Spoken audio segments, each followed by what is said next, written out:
우리가 살아가면서 가장 두려워하는 것은 무엇입니까? 그것은 다름 아닌 부족함 아닐까요? 우리 인간은 부족함과 결핍을 스스로의 힘으로 해결해 보려고 하지만 그것이 불가능한 이유는 인간은 스스로에게 목자가 될 수 없기 때문입니다. 스스로에게 목자가 되려는 사람은 항상 부족함과 결핍에 시달릴 수밖에 없습니다. 오직 하나님을 나의 목자로 삼은 사람만이 끊임없이 나의 필요를 채워주시는 하나님으로 말미암아 내게 부족함이 없노라고 고백할 수 있는 것이죠. 여러분, 우리 인생길은요, 출발점이 있으면 도착점이 있고요, 머물러야 할 곳이 있는가 하면 거쳐가야 하는 곳도 있습니다.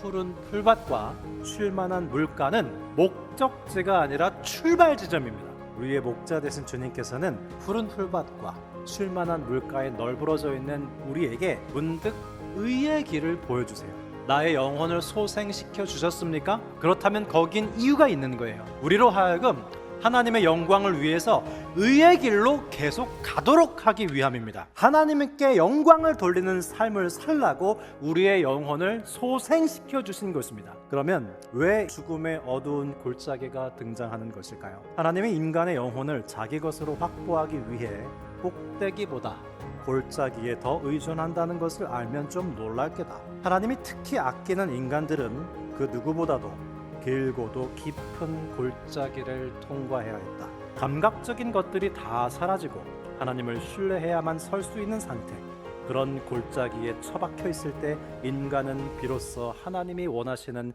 피조물로 자라는 게요. 혹시 여러분 중에 죽음의 어두운 골짜기를 지나는 것 같은 힘든 나날들을 보내고 계신 분들 계십니까? 내가 가장 힘들어하는 바로 그 순간에 하나님께서 나를 가장 가까이 하고 계신다는 것을 꼭 기억하시기 바랍니다. 그런데 한 가지 우리가 잊지 말아야 할 것이 또 있는데요, 밤이 지나면 아침이 오듯이 우리는 사망의 음침한 골짜기에 계속 머물러 사는 것이 아니라 반드시 이 죽음의 골짜기는 지나가게 되어 있습니다. 그러면 이 사망의 음침한 골짜기 다음에는 무엇이 우리를 기다리고 있을까요? 갑자기 주님의 집이 나타나요. 원수의 눈앞에서요, 밥상을 차려주십니다. 그리고 시편 23편은요, 먹는 걸로 시작해서 먹는 걸로 마쳐요. 2절에서 하나님께서 인도하셨던 푸른 풀밭은 기운을 차려서 의의 길을 가기 위해서 차려주신 식탁이 푸른 풀밭이에요. 반면 5절에서 하나님께서 직접 주인이 돼서 차려주신 식탁은 인생의 긴 여정을 끝난 자녀에게 주시는 승리의 잔치상입니다. 그러면 우리는 어떻게 여호와의 집에 다다라서 하나님께서 직접 차려주시는 밥상을 받을 수 있을까요?